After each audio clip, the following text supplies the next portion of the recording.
एक बार हरिद्वार से कुरुक्षेत्र पैदल आ रहे थे गुरु महाराज। रास्ते में एक डेरा पड़ा, उस डेरे में ठहरे और उस एक तख्त पर जाकर बैठ गए। वो तख्त वहाँ के महंत का था। वहाँ महंत आया तो वह देखकर थोड़ा आक्रोशित हुआ और उस तख्त से उठाकर बोला कि इस तख्त पर बैठने की इच्छा तो सबकी होती है, पर आता जाता कुछ नहीं है। सिद्ध बनने का प्रयास करते हैं, सिद्धि होती नहीं।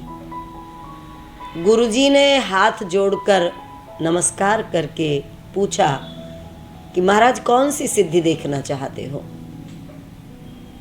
तो वह महंत बोले कि एक पंडित है, पास में ही एक गांव है, सलेमपुर गांव। उस गांव में एक ऐसा पंडित है कि जैसे ही कोई साधु आता है वैसे ही वह साधु का अपमान करना शुरू कर देता है, साधु का तिरस्कार करता है और वह उससे कुछ ऊटपटांग सवाल करता है। उन सवालों का जवाब उसके पास नहीं मिलता।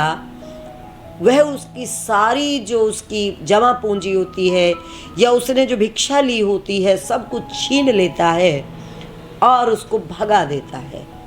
और ऐसा एक दिन नहीं करता, आए दिन करता है। चारों तरफ उसकी इस हरकत ने सबको परेशान कर रखा है। हर व्यक्ति वह जो करता है उस नाजायज बातों से सब दुखी हैं, सब परेशान हैं और कोई ऐसा साधु नहीं है जो उसको मुंह तोड़ जवाब दे सके। गुरुजी ने उसका एड्रेस पूछा, नाम पता पूछा, गांव पूछा और चल पड़े। गांव में आ गए, सलेमपुर गांव में आके उन्होंने पंडित जी के बारे में पूछा। सब जानते थे उसको। पंडित जी कहाँ हैं? उसके घर पे पूछा। घर वालों ने बताया कि पंडित जी तो भैंस लेकर जोहड़ में गए हैं। जोहड़ पे पहुँचे गुरुजी। वहाँ पंडित जी भैंसों को पानी पिला रहे थे। गुरुजी को देखकर उसने पूछा कौन हो? गुरुजी ने एकदम हाथ में लठ ले रखा था, उसकी टांगों में दे मारा। वो एकदम हक्का बक्का रह गया। कोई ऐसे कैसे कर सकता है? कोई कैसे मार सकता है?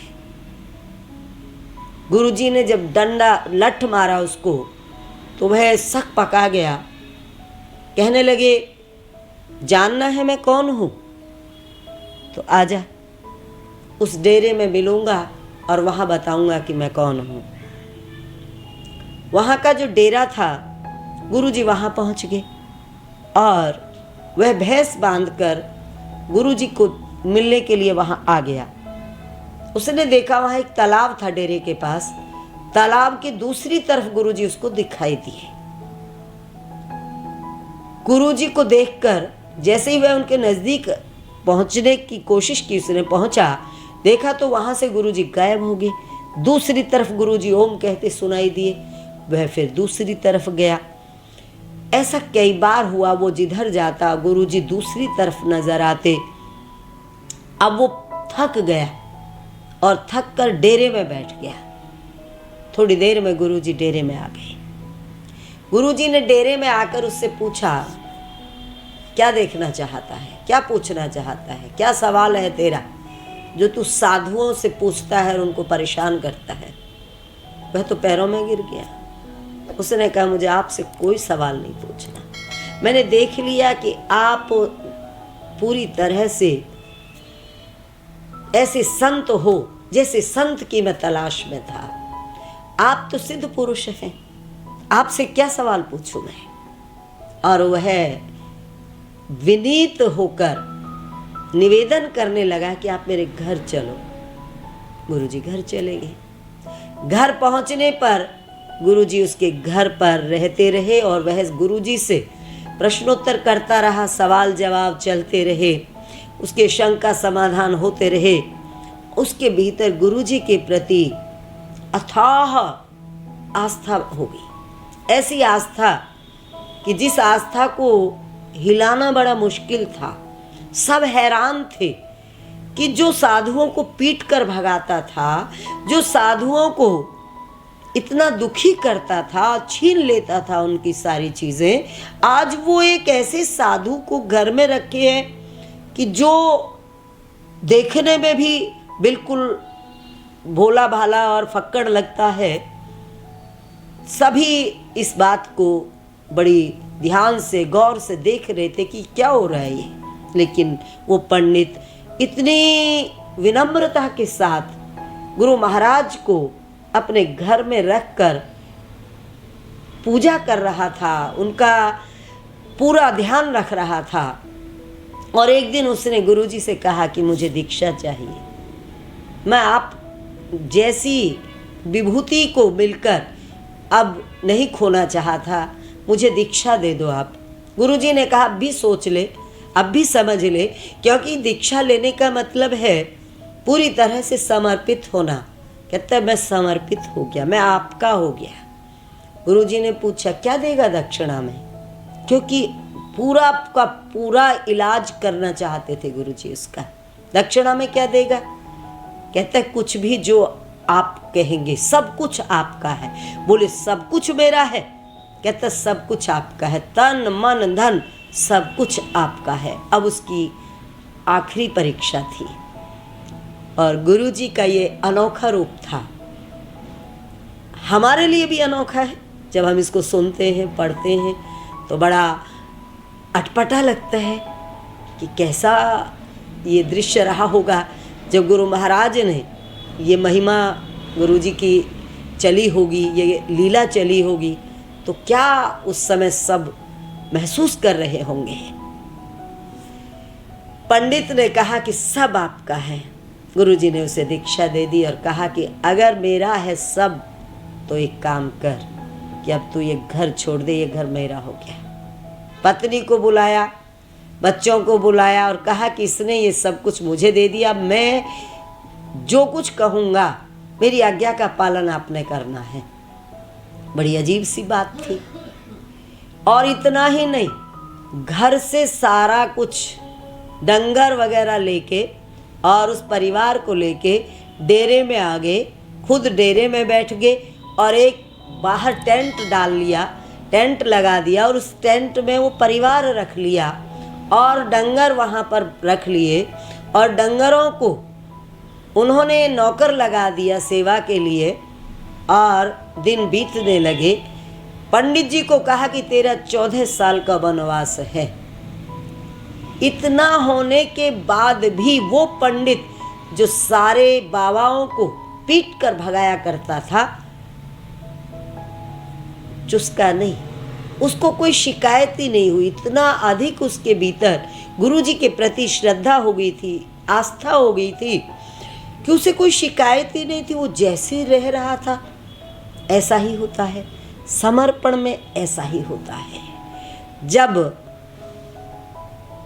शिष्य गुरु के प्रति समर्पित हो जाता है तो उसे कुछ उसकी आज्ञा से ऊपर बड़ा लगता ही नहीं, उसकी आज्ञा में ही सब कुछ छिपा होता है। गुरु जी की आज्ञा चल रही थी।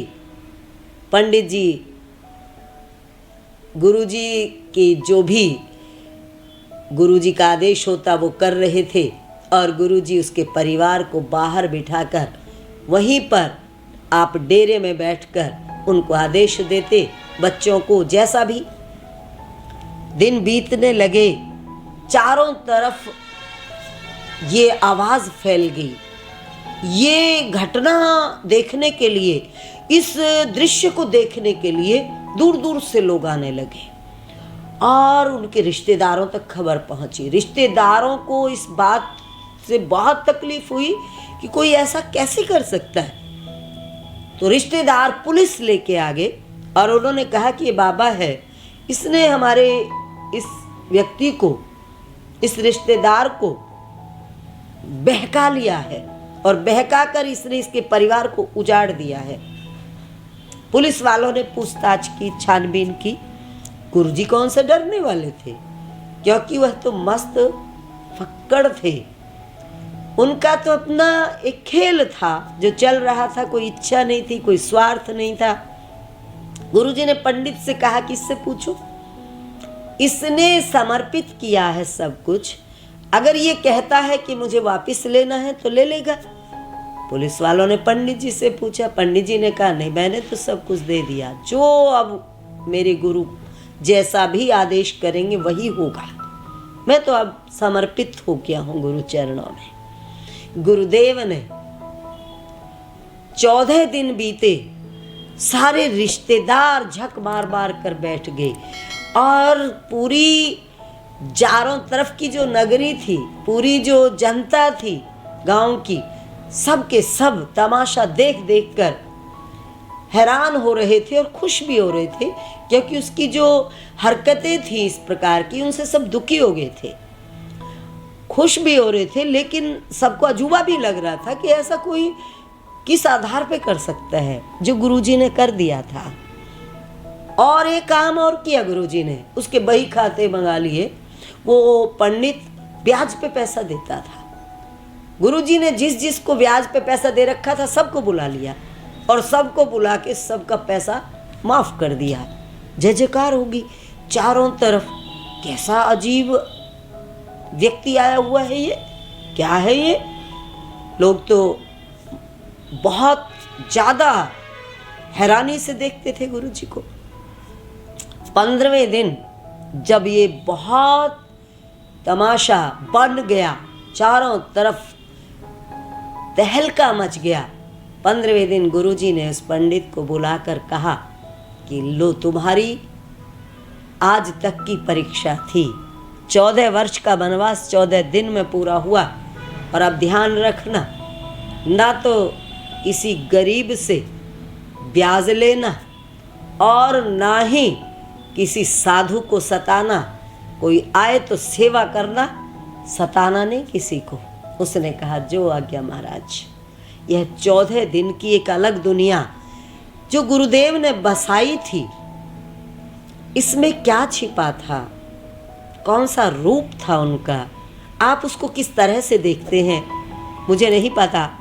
मैं तो इतना ही देखती हूँ कि ऐसी विभूति, ऐसी तपस्वी आत्माएं जो भी करती हैं वो हित के लिए ही करती हैं, भलाई के लिए ही करती हैं। उसमें उनका अपना कोई स्वार्थ नहीं होता, कोई ना कोई उसमें उनका अर्थ छिपा होता है, कोई ना कोई लक्ष्य होता है, कल्याण का लक्ष्य, लोक कल्याण का लक्ष्य। ऐसा ही गुरुदेव का जीवन रहा है। ओम तत्सत।